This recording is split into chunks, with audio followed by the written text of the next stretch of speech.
ఒక సత్యశోధకుని ఆత్మకథ, నా సత్యశోధన మరియు పరమ పూజ్య గురుదేవులతో నా అనుభవాలు. శాస్త్రి ఆత్రేయ, ఆకుండి శ్రీనివాస శాస్త్రి. ఒక సత్యశోధకుని ఆత్మకథ, 27వ భాగము. పరిప్రశ్న, గురుబోధ. ప్రశ్న: పరమాత్మ ఎవరు? గురు: అంతటా, అన్నిటిలో, అన్ని కాలాలలో విరాజిల్లే సద్వస్తువు. ప్రశ్న: జీవుడు పరమాత్మ ఒకటేనా? గురువు: ఇరువురికి ఉపాధిలో తేడా ఉన్నా చైతన్యాంశ మాత్రం ఒక్కటే.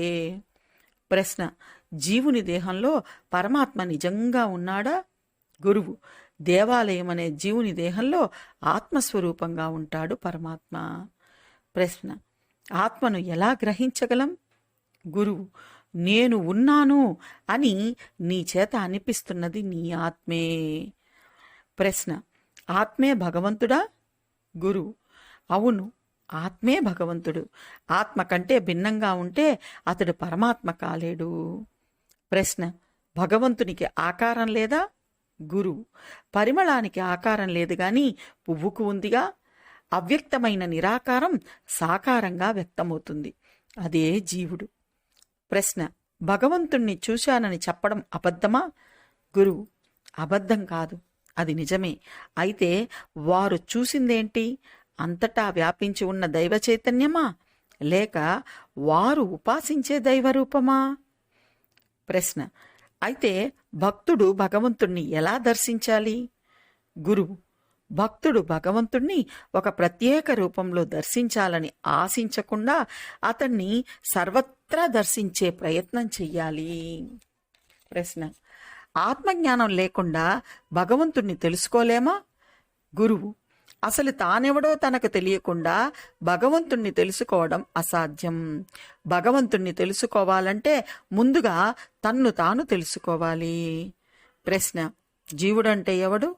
గురువు: సహజంగా తాను చైతన్య స్వరూపుడు అయినప్పటికీ ఒక దేహాన్ని ధరించి దేహ భ్రాంతికి లోనైన వాడే జీవుడు. ప్రశ్న: మరి జీవుని స్వరూపం ఎలాంటిది? జీవుడు చైతన్యమైన ఆత్మ కాదుబి, అలాగని జడమైన దేహము కాదుబి. ఈ రెండిటి యొక్క మిశ్రమ స్వరూపము. జీవునికి ప్రత్యేకంగా రూపం లేకపోయినా తాను ధరించిన దేహాన్ని తన స్వరూపంగా భావిస్తాడు. ప్రశ్న: జీవుని స్వభావం ఎలాంటిది? గురువు: దేహమునందు మమకారంతో ఇంద్రియములకు లొంగి కామ మోహాదులకు వసుడై సత్యాసత్య వివేకము కోల్పోయి అహమనే భావంతో జీవించుట అతని స్వభావము. ప్రశ్న: ఉపనిషత్తుల్లో పేర్కొన్న బ్రహ్మము అంటే ఏమిటి? గురువు: ఈ సమస్త సృష్టి దేని నుండి పుట్టి దేని వలన పెరిగి దేనిలో లయిస్తుందో అదే బ్రహ్మము. ప్రశ్న: మరి భ్రమ అంటే ఏమిటి? కంటికి కనిపించేది, చెవులకు వినిపించేది, మనసును మరిపింపజేసేది భ్రమ. ప్రశ్న: అలాంటప్పుడు ఏది బ్రహ్మ, ఏది భ్రమ? గురువు: అందరి జీవులయందు ఉన్న ఆత్మే నీలో ఉంది. రూపములు వేరైనప్పటికీ ఆత్మ వస్తువు ఒక్కటే. అనేకత్వంలో ఏకత్వాన్ని గుర్తించడమే బ్రహ్మ. ఏకత్వమును అనేకత్వముగా భావించడమే బ్రహ్మ. ప్రశ్న: జీవాత్మకు పరమాత్మకు భేదమేమిటి? గురువు: జీవుడు మాయాధీనుడు, దేవుడు మాయాధీసుడు. భావించడం జీవలక్షణం, చెయ్యడం దైవలక్షణం. జాగృత్, స్వప్న, సుషుప్తి అనేవి జీవుని అవస్థలు. సృష్టి, స్థితి, లయలు అనేవి పరమాత్మ అవస్థలు. ప్రశ్న: జీవుడు దేవుడు అవ్వగలడా? గురువు: తప్పకుండా అవ్వగలడు.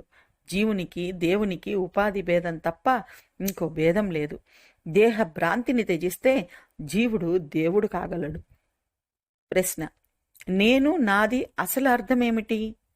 గురువు: జీవునికి సంబంధించి నేను అంటే అహంకారం, నాది అంటే మమకారం.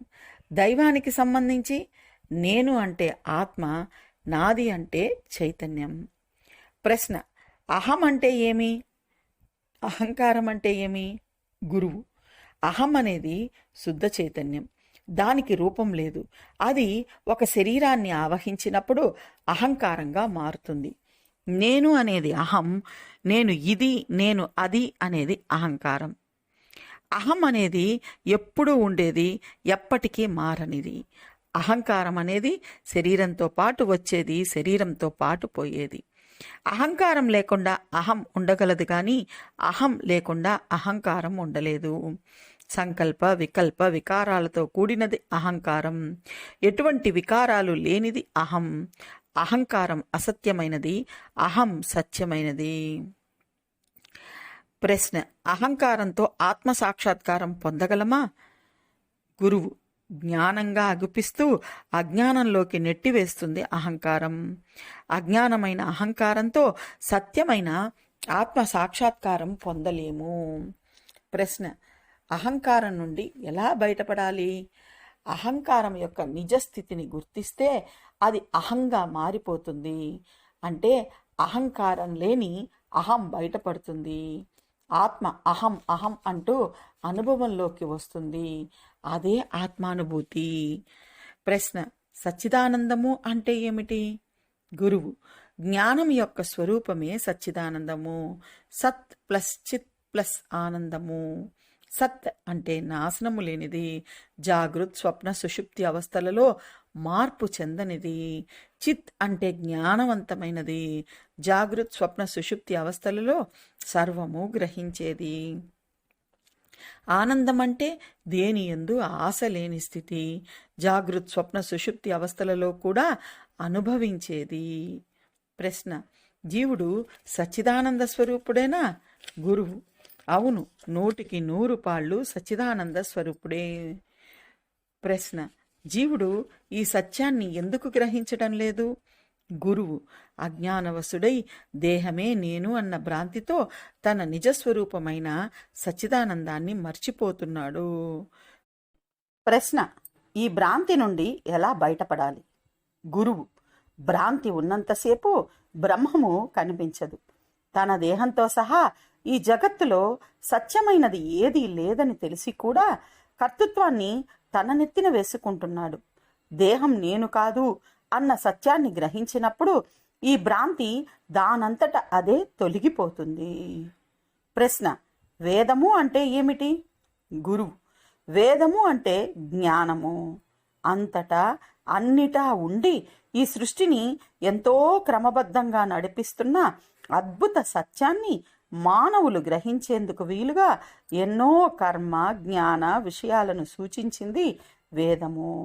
మానవుల మేధస్సును అనుసరించి వేదాన్ని 4 భాగాలుగా విభజించడం జరిగింది. ప్రశ్న: వేదముల యొక్క ఆశయం ఏమిటి? గురువు: ఎన్నో నామరూపాలతో వ్యక్తమయ్యే పరమాత్మ ఒక్కటే, రెండోది లేదు. ఈ భిన్నత్వంలో ఇమిడి ఉన్న ఏకత్వాన్ని నిరూపించడమే వేదముల యొక్క ఆశయము. వేదాంతములు అంటే ఏమిటి? ప్రశ్న: గురువు: 4 వేదముల యొక్క అంతములే, చివరి భాగములే వేదాంతములు. ఇవి జ్ఞానాన్ని బోధిస్తాయి. మొదటి 3 భాగాల్లో విభిన్న కర్మకాండల విషయాలను సూచించిన వేదములు ఈ 4వ చివరి భాగంలో ఏకత్వాన్ని బోధిస్తాయి. అంటే ద్వైతమైన కర్మకాండలు చివరికి అద్వైతమైన జ్ఞానంతో ముగుస్తాయి. మనుజులు భిన్నత్వాన్ని త్యజించి కడపటికి ఏకత్వాన్ని పొందాలన్నది వీటి బోధ. అంటే ఎన్నో రకాలుగా వ్యక్తమైన పరమాత్మ విభూతిలో అంతర్లీనంగా ఉన్న ఏకత్వాన్ని నిరూపించడమే వేదముల ముఖ్య ఉద్దేశము. ప్రశ్న: వీటి నుండి జీవులు అంతిమంగా గ్రహించి ఆచరించవలసినది ఏమిటి?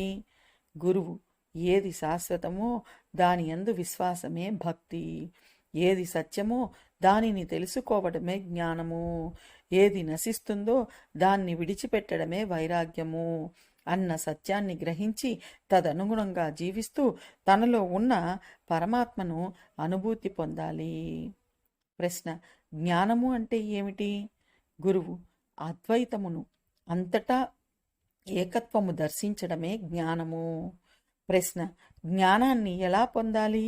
గురువు: జ్ఞానం బయట లభించే వస్తువు కాదు. ఆత్మ విచారణతో అజ్ఞానాన్ని విడిచిపెడితే జ్ఞానం తనంతట తానే లభిస్తుంది. ప్రశ్న: జ్ఞానం వలన ప్రయోజనమేమిటి? గురువు: మానవుణ్ణి దుఃఖం లేని స్థితికి తీసుకువెళ్ళేది జ్ఞానం మాత్రమే.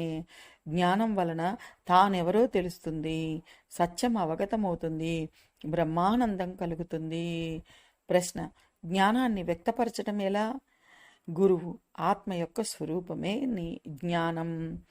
నేను ఆత్మననే విజ్ఞానం వికసించినప్పుడు జీవుని ప్రజ్ఞానం వ్యక్తమవుతుంది. ప్రశ్న: మనస్సు, ఆత్మ వీటి భేదం ఏమిటి? గురువు: మనస్సు అంటే సంకల్పాల మూట, ఆత్మ అంటే యజమాని, అంటే అసలైన నేను. ప్రశ్న: ఆత్మజ్ఞానానికి మనస్సు సహకరిస్తుందా? గురువు: మనస్సు సహకరించకపోతే ఆత్మజ్ఞానం సిద్ధించదు. అందుకే ముందుగా దాన్ని శుద్ధిపరచాలి. స్వచ్ఛమైన ఆలోచనలే ఆత్మజ్ఞానానికి పునాది. ప్రశ్న: గురువు అంటే ఎవరు? గురువు: గు అంటే గుణాలకు అతీతుడు, రు అంటే రూపాలకు అతీతుడు. ఇవి భగవంతుని లక్షణాలు కాబట్టి గురువు అంటే భగవంతుడు. ప్రశ్న: సద్గురువు లక్షణాలు ఎలాంటివి? గురువు: సద్గురువు అంతటా శుద్ధ జ్ఞాన స్వరూపమైన పరమాత్మ తత్వాన్ని దర్శిస్తాడు. ఎల్లప్పుడూ సత్యాన్ని, చైతన్యాన్ని, ఆనందాన్ని అనుభవిస్తూ ఉంటాడు. తాము దర్శించినది, అనుభూతి పొందినది మాత్రమే శిష్యులకు బోధిస్తాడు తప్ప అన్య విషయాలను ప్రస్తావించడు. మౌనానికి ఎంతో ప్రాధాన్యతనిస్తాడు. అన్నీ చేయగల సామర్థ్యం ఉన్నప్పటికీ వైరాగ్యంతో ఉంటాడు. ప్రశ్న: సద్గురువు శిష్యునిలో మార్పు తీసుకురాగలడా? గురువు: ఒక్కసారి శిష్యునిగా స్వీకరించడం జరిగితే సద్గురువు చెయ్యలేనిదంటూ ఏదీ లేదు. గురువు ముందుగా శిష్యుని మనసును పవిత్రం చేస్తాడు. తన శక్తితో శిష్యుని బాహ్య దృష్టిని అంతర్ముఖం చేస్తాడు. గురువు సూచించిన సాధనతో శిష్యుడు మెల్లగా ఆత్మే సత్యమన్న విషయాన్ని గ్రహిస్తాడు. ఆత్మానుభూతిని అనుభవిస్తాడు. ఆత్మరూపంలో గురువు శిష్యునితోనే ఉంటాడు. నిత్యం ప్రబోధిస్తూనే ఉంటాడు. ఆ స్థితిలో శిష్యునికి పరమాత్మ, గురువు, తన ఆత్మ ఒకటేనన్న విషయం అనుభవంలోకి వస్తుంది. గురువు శరీర త్యాగం చేసిన తర్వాత కూడా ఈ బంధం ఇలానే కొనసాగుతుంది.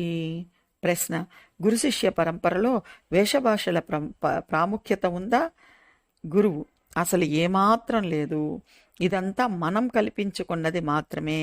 గురు శిష్యుల బంధం పరమాత్మ ఆత్మబంధము లాంటిది. ఆత్మ నామ రూప గుణాలకు అతీతమైనప్పుడు మధ్యలో ఈ వేషభాషలు ఎక్కడి నుంచి వచ్చాయి? హాస్యాస్పదంగా లేదు. ప్రశ్న: ఆత్మకి సరైన నిర్వచనం ఏమిటి? గురువు: కనపడే ప్రపంచంతా ప్రతిక్షణం మారుతూనే ఉంటుంది కదా. మారే ప్రపంచానికి మూలాధారమైన మారని శాశ్వతమైన సద్వస్తువే ఆత్మ. ప్రశ్న: గురు శిష్యుల బంధం తప్పనిసరిగా ఆత్మబంధమై ఉండాలా?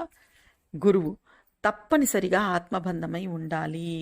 ఒకవేళ గురువుకి ఆ శక్తి లేకపోయినా, శిష్యునికి ఆత్మానుభూతి కలగకపోయినా వారి బంధం కేవలం లౌకిక జ్ఞాన సముపార్జనకు మాత్రమే పరిమితమవుతుంది తప్ప వారి మధ్య ఆత్మబంధం ఏర్పడదు. గురువుకి తెలిసింది చెబుతాడు. శిష్యుడు ఎంత గ్రహించాలో అంతే గ్రహిస్తాడు. గురువు నచ్చకపోతే శిష్యుడు అతన్ని వదిలేస్తాడు. శిష్యుడు నచ్చకపోతే గురువు అతన్ని తరిమేస్తాడు. ఒకవేళ అలాంటిదేమీ జరగకపోయినా ఆత్మజ్ఞానం మాత్రం సిద్ధించదు. ప్రశ్న: ఆత్మసాక్షాత్కారం అంటే ఏమిటి?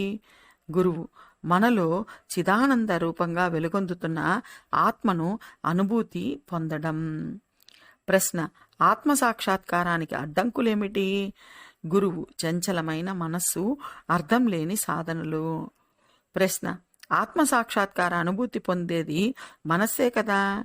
గురువు: అవును, చపలత్వం నుండి విముక్తి పొందిన మనస్సు ఆత్మానుభూతి పొందుతుంది. ప్రశ్న: అర్థం లేని సాధనలు అంటే? గురువు: చపలమైన మనస్సులో పుట్టే కోరికలను నెరవేర్చుకోవడానికి చేసే సాధనలు. ప్రశ్న: ఆత్మసాక్షాత్కారం ఎలా సిద్ధిస్తుంది? గురువు: పరమాత్మకు శరణాగతి చెందుట వలన. ప్రశ్న: జీవుని కష్టసుఖాలకు కర్మలే కారణమా? గురువు: జీవుడు కర్మలో పుట్టి, కర్మలో పెరిగి, కర్మలోనే మరణిస్తున్నాడు. కావున జీవుని సుఖదుఖాలకు కర్మయే కారణం. ప్రశ్న: కర్మలు ఆశించిన ఫలితాలను ఇవ్వగలవా?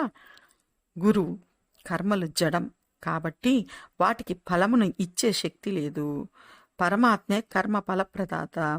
కారణం, జీవుడు ఆచరించే అన్ని కర్మలకు అతడే సాక్షి. ప్రశ్న: కర్మ ఉన్నంత వరకు జన్మ తప్పదా? గురువు: కర్మ జన్మ ఒకదానిని ఇంకొకటి వెంటాడుతూనే ఉంటుంది. కర్మ ఉన్నంత వరకు జన్మ ఉంటుంది. ప్రశ్న: కర్మ ఫలితాన్ని ఈ జన్మలోనే అనుభవించాలా? గురువు: చెప్పలేము. కొన్ని ఈ జన్మలో, మిగిలిపోతే వచ్చే జన్మలో అనుభవించవలసి వస్తుంది. దీన్ని 3 విభాగాలుగా విభజించారు జ్ఞానులు. సంచిత కర్మ, అనేక జన్మలలో కూడబెట్టిన కర్మ. ప్రారబ్ధ కర్మ, ఈ జన్మలో అనుభవించాల్సిన సంచిత కర్మలోని కొంత భాగం. ఆగామి కర్మ, రాబోయే జన్మల్లో అనుభవించాల్సిన కర్మ. ప్రశ్న: కర్మలను ఎలా ఆచరిస్తే కర్మ ఫలం ఉండదు? గురువు: నిష్కామంగా కర్మలను ఆచరిస్తే ఏ ఫలితం అంటదు. ప్రశ్న: నిష్కామ కర్మలు అంటే? గురువు: ఎటువంటి ఫలితం ఆశించకుండా, ఎటువంటి సంకల్పం చేయకుండా ఆచరించే కర్మలు. ప్రశ్న: ఫలితం ఆశించకుండా కేవలం సంకల్పం చేసి కర్మలను ఆచరిస్తే? గురువు: సంకల్పం అంటే తాను చేస్తున్నానన్న భావనే కదా. ఇది కామ్యకర్మే అవుతుంది. అందుకు ఫలితం ఉంటుంది. పరమాత్మకి అన్నీ తెలుసని అనుకున్నప్పుడు ఇక సంకల్పం దేనికి? ప్రశ్న: సంకల్పంతో కర్మలు చేసి తుదకు ఈశ్వరార్పణ చేసేస్తే? గురువు: సర్వం ఈశ్వరార్పణమస్తు అని మనం అన్నంత మాత్రాన మన కర్మలను ఆయన ఎందుకు స్వీకరించాలి? సంకల్పంతో చేశాము కాబట్టి మంచో చెడో ఫలితాలను అనుభవించక తప్పదు. అందుకే తప్పక ఆచరించాల్సిన కర్మలను జ్ఞానంతో ఆచరించు. ఎటువంటి భావన లేకుండా ఆచరించు. భావన లేదు కాబట్టి తప్పక దాన్ని ఈశ్వరుడు స్వీకరించాల్సిందే. అప్పుడది కర్మయోగంగా మారుతుంది. పరమాత్మ అనుగ్రహం పొందడానికి జీవుల ముందు ఉన్న ఏకైక మార్గం ఇదే. సంసారికైనా సన్యాసికైనా ఆత్మానుభూతికి ఈ నిష్కామ కర్మే పునాది. తర్వాతి భాగంలో మళ్ళీ కలుద్దాం.